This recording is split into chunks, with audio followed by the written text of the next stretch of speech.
बहन, ये गीत जो तू सुनने जा रही है, शायद इसमें तुझे अपनी भी तस्वीर नजर आए या किसी अपनी सहेली की। तो तू यूं करना कि अपनी तस्वीर को यीशु के सांचे में ढाल दे, क्योंकि मैं तुझे बताना चाहता हूं कि तू कितनी अजीम है मेरी बहन। मैं तुझे बताना चाहता हूं कि तू कितनी अजीम है मेरी मां। मैं तुझे बताना चाहता हूं कि तू कितनी अजीम है मेरी बेटी। देख, अगर मुकद्दसा मरियम ना होती तो यीशु कहां से आता। देख मेरी बहन, तू सुन, तू ही है जो यीशु की सलीब के पास खड़ी थी जब उसके तमाम शागिर्द उसको छोड़ के चले गए थे। तू ही है मेरी बहन जो उसकी कब्र पर गई थी सबसे पहले। तुझे ही यीशु नजर आया था। तू कितनी अजीम है। तो जैसी कितनी बहनें थीं जिन्होंने यीशु को उसकी मिनिस्ट्री के दौरान सपोर्ट किया। मेरी बहन, तू बहुत अजीम है। ये कहानी सुन, लिखा है मत्ती रसूल की अंजील उसके 26वें बाब और 6 आयत से। और जब यीशु बैतनिया में शमौन कोढ़ी के घर में था तो एक औरत संगे मरमर के इत्रदान में कीमती इत्र लेकर उसके पास आई, और जब वो खाना खाने बैठा तो उसके सर पर डाला। शागिर्द ये देखकर खफा हुए और कहने लगे कि यह किस लिए जाया किया गया, ये तो बड़े दामों को बिककर गरीबों को दिया जा सकता था। यीशु ने ये जानकर उनसे कहा कि इस औरत को क्यों दुख करते हो, इसने तो मेरे साथ भला ही किया है, क्योंकि गरीब गुरबा तो हमेशा तुम्हारे पास है, लेकिन मैं तुम्हारे पास हमेशा ना रहूंगा। और इसने तो मेरे दफन की तैयारी के लिए ये इत्र मेरे बदन पर डाला। मैं तुमसे सच कहता हूँ कि तमाम दुनिया में जहां कहीं इस खुशखबरी की मनादी की जाएगी, ये भी जो इसने किया इसकी यादगारी में किया जाएगा। यीशु तुझे कितना प्यार करता है। तू तो यीशु को रास्ते में जाते स्टॉप कर देती है।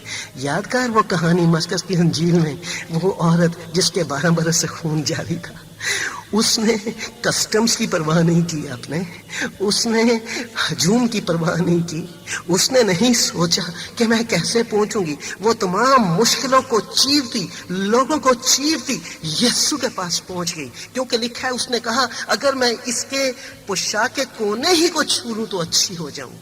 मेरी बहन, तू जहां मर्जी गिरी हो, आज तू पीछे से उसके कोने को छू ले, सिर्फ उसकी पोशाक को छू ले, तू अच्छी हो जाएगी, तू चंगी हो जाएगी। मेरी बहन, तेरा खावंद अगर कभी तुझ पर जुल्म करता है तो तू उसको बद्दुआ ना देना, तू उसको दुआ देना। और यीशु को कहना, यीशु तू देखता था ना, तूने कहा जहां कहीं 2 या 3 इकट्ठे हो वहां मैं उनके बीच में हूँ। यीशु तूने देखा उसने तेरी बेटी पर जुल्म किया, देख तूने बदला नहीं लेना, बदला तेरा खुदा लेना जानता है। वही वक्त जो तू अपने खावंद को गालियां देने में लगाएगी, वही वक्त तू यीशु के कदमों में बैठ जाना और उससे खैर की दुआ मांगना अपने खावंद के लिए, और उसको कहना खुदावन यीशु तूने कहा है कि जो कुछ तुम ईमान से मांगोगे मेरे नाम से वो तुम्हारे लिए हो जाएगा। तो यीशु, अब मैं तेरे पास आई हूँ यूहन्ना 15 बाब 7 आयत के मुताबिक, जहां लिखा है कि अगर मेरा कलाम तुम्हें कायम रहे और तुम मुझ में कायम रहो तो जो चाहो सो मांगो। सो यीशु, मैं शिफा मांगती हूँ अपने लिए, अपने घराने के लिए, अपनी मुसीबतों के लिए। और मेरी बहन, मैं तेरे साथ मुतफिक हूँ कि ऐसा ही होगा। तू फकत कायम रहे और ईमान रख कि खुदावन यीशु मसीह तुझे आज हद प्यार करता है। यीशु की बरकत तुझ पर और तेरे घराने पर होती रहे।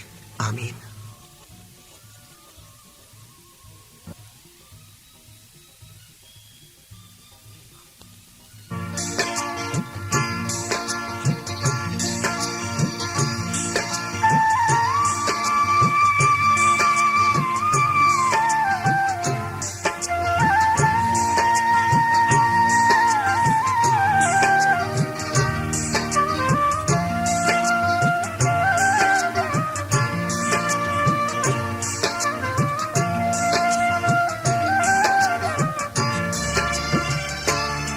कभी मसली गई, कभी झटकी गई, कभी हिर्सो हवस से भटकी गई। उठा बेटिया, तुझे यीशु बुलाता है।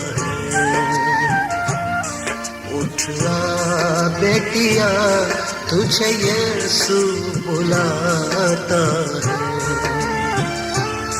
कभी मसरी गई, कभी झटकी गई, कभी हिर्सो हवस से भटकी गई।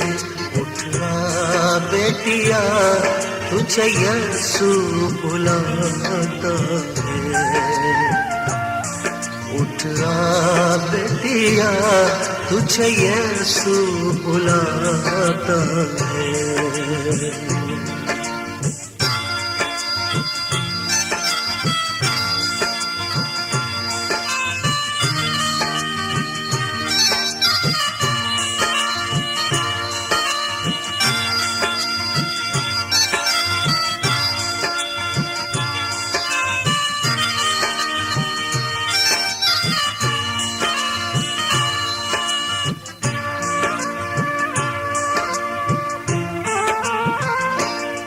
तुझे मट्टी समझ कर रोंदा गया, तू रुसवा हुए दिल छेड़ा गया।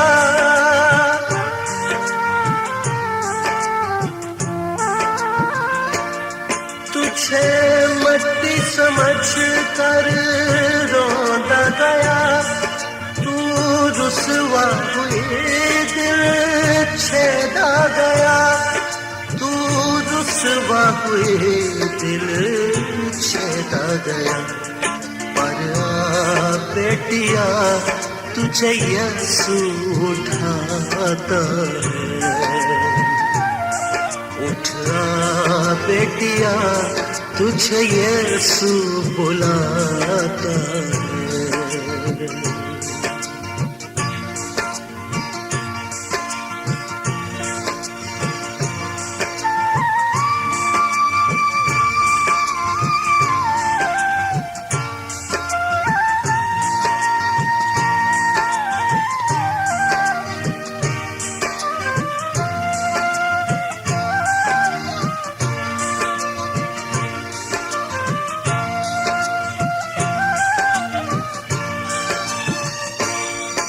जख्मों को लहू से धोता है, तुझे पाक मसीहा करता है।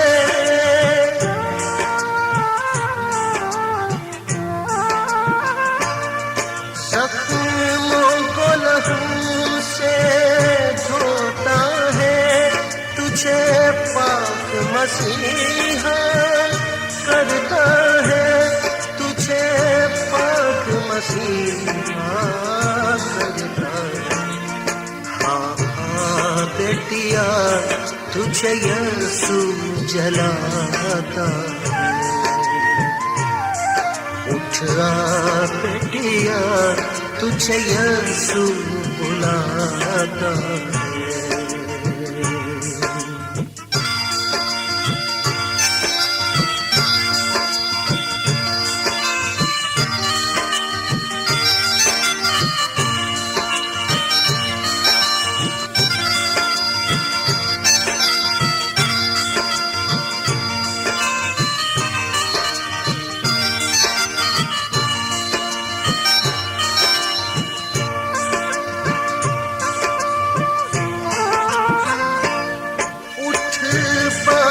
कमर रूहे पाक को ले, तू जिंदा कलाम की याद को ले।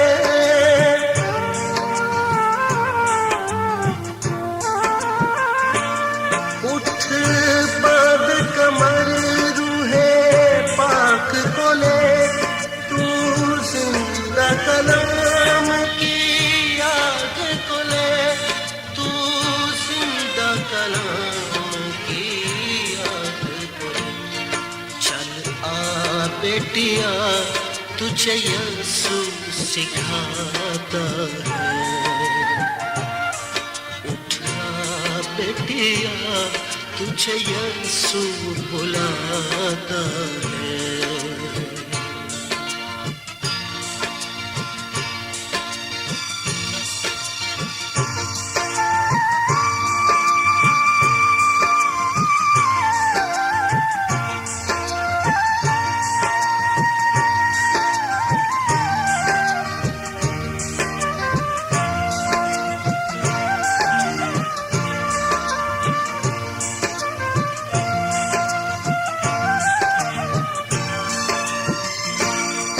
जब यीशु की हो जाएगी, जो ढूंढती है वो पाएगी।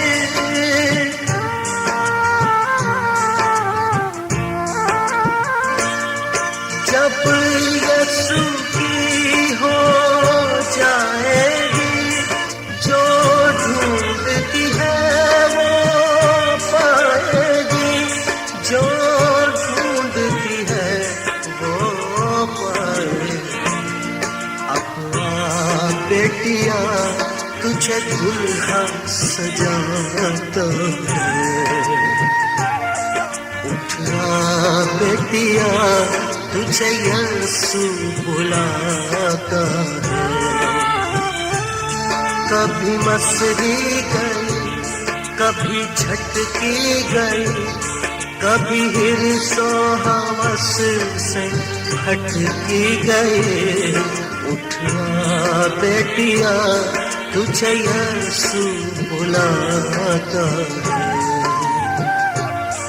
उठना बेटिया तुझे यीशु बुलाता है। उठना बेटिया तुझे यीशु बुलाता है, उठना बेटिया तुझे यीशु बुलाता है।